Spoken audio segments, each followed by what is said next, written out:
নমস্কার বন্ধুরা, হ্যালো। আমি মিঠু। এখন চলে এলাম রান্নাঘরে।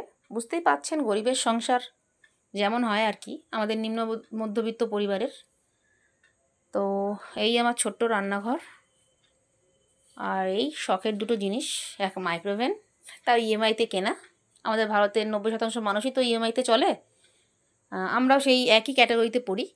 আর এই হলো আমার ফ্রিজ, দেখতেই পাচ্ছেন। এখন এসেছি ছেলেদের খেতে দেবো, পড়ে এসেছে দুই ছেলে আমার। এখন দেখি একটু মুড়ি দিই, খাক। আর রাতের রান্না দেরি আছে, স্বামী আসবেন, তারপর তার রাতের খাবার তৈরি হবে। তো দেখি কি করা যায়। যাই করে থাকি না কেন আপনাদের কাছে শেয়ার করব, আপনারা দেখবেন।